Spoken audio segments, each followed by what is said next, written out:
Hello, hello. Welcome to another Mama's Boy Sports Talk. That's my mom.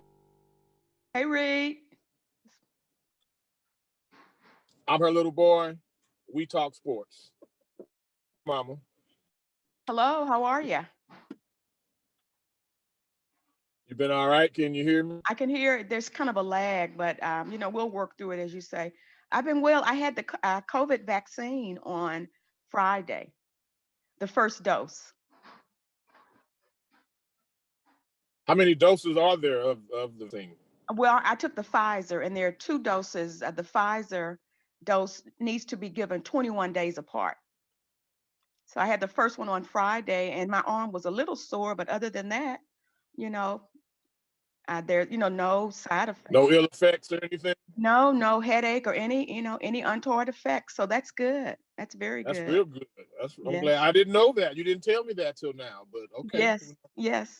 So there some things you keep for yourself, especially when there's certain age qualifications for those COVID testing. So certain things you just keep to yourself. Okay, fair enough. So let's start with the Super Bowl. Tampa Bay versus Kansas City, Super Bowl 55, I believe. Like a billionaire winning the lottery, Tom Brady finds himself in yet another Super Bowl, and he's playing in his home stadium this time. You have any thoughts on the game itself? I felt pretty good about the game in terms of Kansas City, but I'm not sure now. I think both the right, Patrick Mahomes, right and left, is it the tackles or the guards? But they're out. I think the one that protects his blind side. So I think I think to me it indicates that he can still probably get protection, but people that like Kelsey, who may go out on a pass route, depending upon the route, he'll have to stay back a little bit for pass protection. So that's a concern, and it seems to feed into that. I don't know. Brady seems to always get teams when they are banged up, or there's just something about him that the fate seemed to to really like him. So we'll see. Right. You got Spygate, Tuck Rule, Deflategate. And now, yeah, just as soon as Aaron Rodgers had problems with Tampa Bay's pass rush, JPP, Jason Pierre-Paul, and Shaq Barrett, I mean, they had Aaron Rodgers running for his life. So now, yeah, to your point, that's exactly what Mahomes will have to deal with. I think KC all year long, they weather adversity, they find a way, and they end up prevailing. I personally, for one, I want them to win. This whole GOAT argument, Tom Brady, yeah, you have to call him the GOAT right now, greatest quarterback of all times. I kind of get offended when people call him the greatest football player of all times because, especially in football, there's so many different positions. Like, so you're telling me Tom Brady's a better football player than Jim Brown or Deion Sanders or Randy Moss, or let's not even talk about offensive linemen or defensive players. So Exactly. at least with the quarterback argument, Mahomes is the only one who can challenge that. But if he loses to Brady in this Super Bowl, then that'll be on his legacy forever. Well, yeah, you did this, Mahomes, but you lost to Tom Brady head to head. And I, for one, don't want that to happen. I understand. Well, I think he's in terms of a winning quarterback. You can't take that away from him. But in terms of the greatest, quarterback. I mean, there's room for discussion. Like what makes a great quarterback? Is it just the number of wins? Do you look at all other factors, or is it the way that you can control a team, you can control an offense? And to me, I will always say Peyton Manning. I don't care until my deathbed. I will always say Peyton Manning. And you'll get no argument from your son. For those of you listening, the beauty of this is I guarantee my mama can talk sports better than your mama. And we're taking on all challengers. So if you want to comment or subscribe, please do. We'll take this show on the road. We'll be the road team if need be. My mama can talk it like that. Bring it on. Bring it on. Deshaun Watson. You got any thoughts on that fallout? I don't understand. It looks like there's a problem, I think, with management, not necessarily the coaching, but with the owners. I don't really want to cast any aspersions on the coach. I'm not sure why they, what they saw in him. He seems to be a decent person, but it looks like Deshaun just kind of wants out of there. And no matter who they bring, I don't think it's going to really make a difference. I don't know. That's the way that I see it. Yeah, the coach. They bring in a black coach just to save face after neglecting Eric Bieniemy, who, despite being KC's offensive coordinator for 3 years, now going to his second Super Bowl, third straight AFC title game, can't get a job. Uh, I remember the Texans interviewed Louis Riddick for the GM job, who I thought would have been perfect just from a cultural perspective. But that seems to be the problem. There's this other character. There's the owner. There was Bill O'Brien, and then there's this other guy who was at Clemson as like a character coach, Hmm.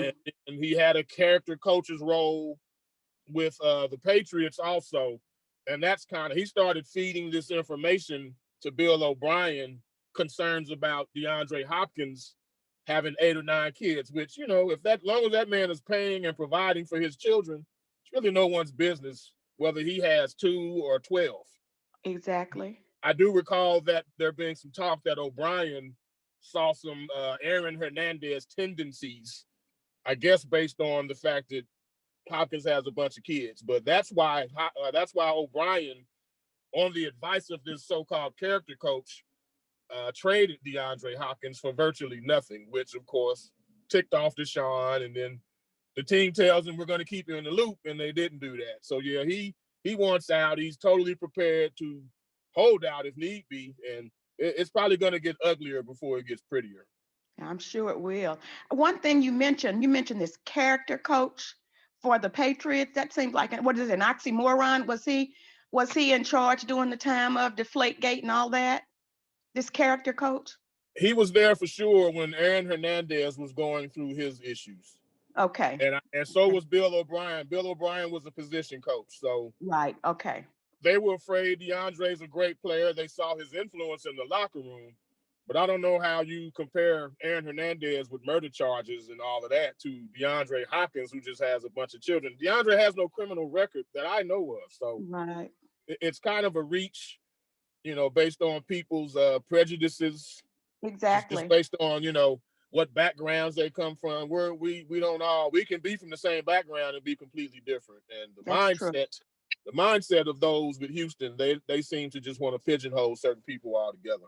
Well, we're talking Houston, we're talking Texas, and we know how, this state is, this great state as it's kind of labeled itself. So we won't go into any detail regarding that, but it's Houston, it's Texas. So there you go.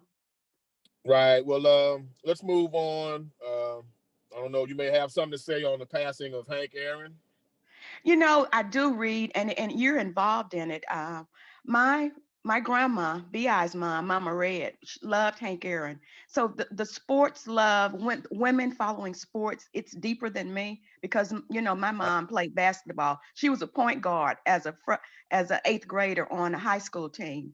But Mama Red, her mom, loved Hank Aaron, and she was sick. She was sick with cancer, but she wanted to see him break Babe Ruth's record.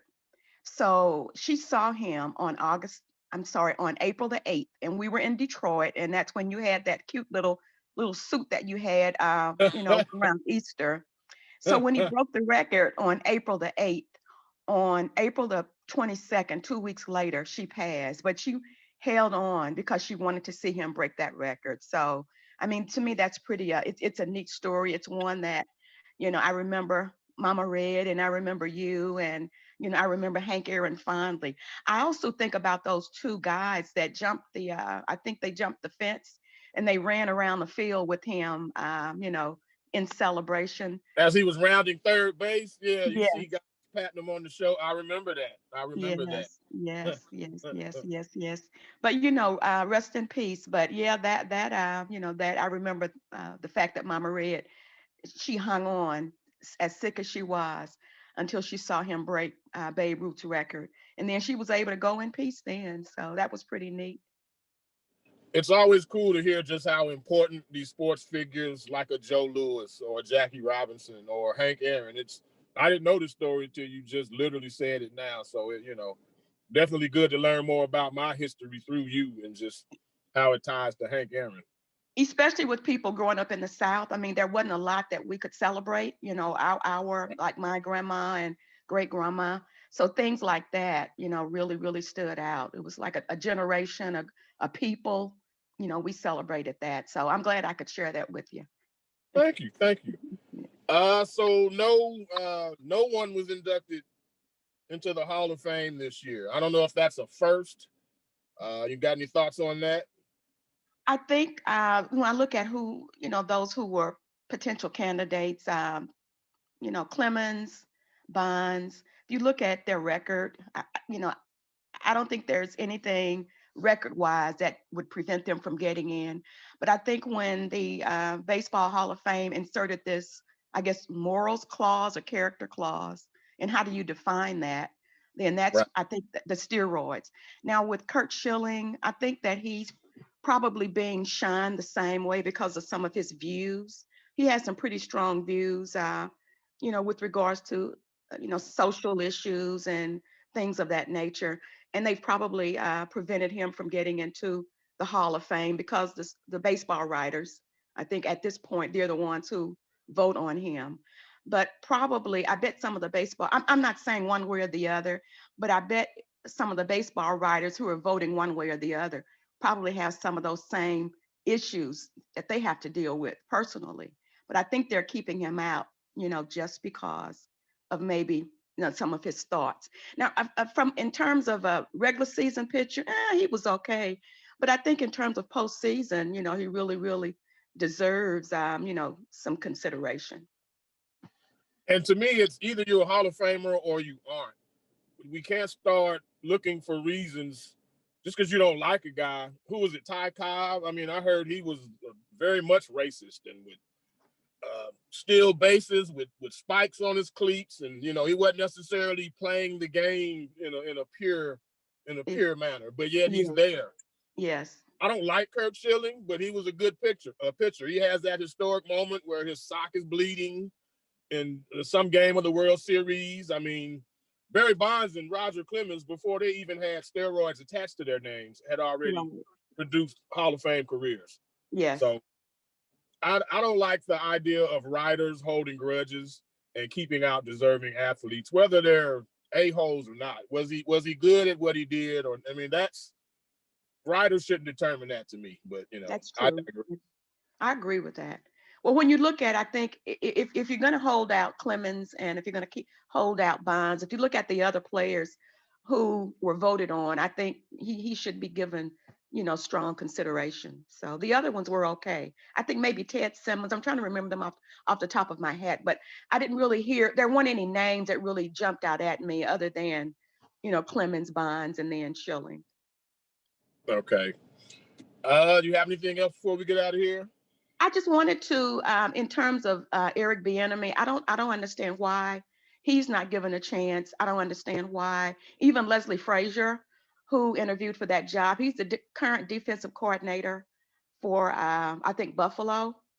Right. And one thing that I do want to mention about the Super Bowl, if you look at the two offensive coordinators, you're talking Byron Leftwich and you're talking about Eric Bieniemy. So you got Okay. two brothers. And in terms of defensive coordinator, you've got he was the Cardinal Todd Bowles. So you've got three of the four coordinators in the Super Bowl are going to be men of color. Men of color. Yes. Okay. Another interesting note, everyone's into the hot new 32-year-old football coach, but yet in the Super Bowl we got Andy Reid and Bruce Arians. Yes. Yes. Yes. Yes. Yes. Yes. Yes. I like that. I like that Uh, as well too. Before I get out of here, I want to just Conor McGregor, my boy, he got knocked out. He's gonna have to rededicate himself, drink maybe less of that proper number 12 whiskey. Yes. Quit worrying about boxing, Pacquiao, and doing this, doing. He needs to rededicate himself to his sport, or we may have seen the last of him at the top level. Oh wow. That's Yeah. sad to hear that because he's a character. He really is a character. Yeah, well, I love you, Mama. I love you, Reed. Thank you for watching Mama's Boy Sports Talk, y'all. We'll see you next time. All Bye-bye. righty. Bye.